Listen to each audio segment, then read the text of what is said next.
हरे कृष्णा, राधे राधे। आज की वीडियो में हम परिवर्तिनी एकादशी की व्रत कथा सुनेंगे।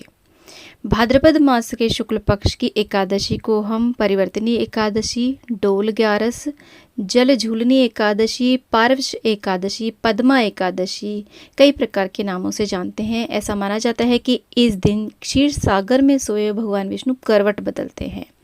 तो आइए सुनते हैं परिवर्तिनी एकादशी की व्रत कथा।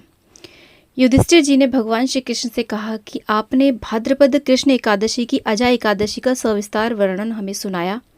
अब कृपा करके आप मुझे भाद्रपद शुक्ल एकादशी के बारे में बताने की कृपा करें।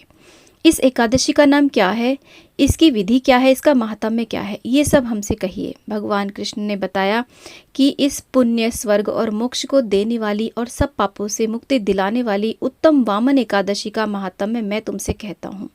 आप इसे ध्यानपूर्वक सुनिए। श्री कृष्ण कहने लगे कि हे राजन, त्रेता युग में बलि नामक का एक दैत्य था जो मेरा परम भक्त था। वह विभिन्न प्रकार के वेद सूक्तों से मेरा पूजन किया करता था और रोजाना ब्राह्मणों का पूजन करता था, साथ ही यज्ञ के आयोजन करता था। लेकिन इंद्र से द्वेष के कारण उसने इंद्रलोक और सभी देवताओं को जीत लिया, जिससे परेशान होकर के सभी देवता भगवान के पास गए। बृहस्पति समेत इंद्रादिक देवता प्रभु के निकट जाकर और नतमस्तक होकर वेद मंत्रों द्वारा भगवान का पूजन और स्तुति करने लगे। तब मैंने वामन रूप धारण करके अपना 5वां अवतार लिया और फिर अत्यंत तेजस्वी रूप से राजा बलि को जीत लिया। तब युधिष्ठिर बोले कि हे जनार्दन, आपने इस रूप को धारण कर कैसे महाबली दैत्य को जीता? श्री कृष्ण कहने लगे, मैंने वामन रूपधारी ब्रह्मचारी बलि से 3 पग भूमि की याचना करते हुए कहा, ये मुझको 3 लोकों के समान है और हे राजन, यह तुमको अवश्य ही देनी होगी। तब राजा बलि ने 3 पग भूमि का संकल्प मुझे दे दिया और मैंने अपने रूप को बढ़ाकर यहाँ तक कि भूलोक में पद, भुर्वलोक में जंघा, स्वर्गलोक में कमर, महलोक में पेट, जनलोक में हृदय, यमलोक में कंठ की स्थापना कर सत्यलोक में मुख, उसके ऊपर मस्तक स्थापित किया।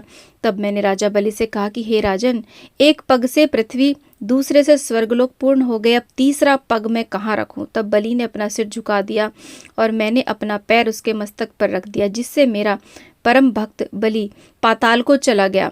फिर उसकी विनती और नम्रता को देखकर मैंने कहा कि हे बलि, मैं सदैव ही तुम्हारे निकट ही रहूंगा। बलि से कहने पर भाद्रपद शुक्ल एकादशी के दिन बलि के आश्रम पर मेरी मूर्ति स्थापित हुई और इसी प्रकार दूसरी मूर्ति क्षीर सागर में शेष नाग के शैया पर हुई।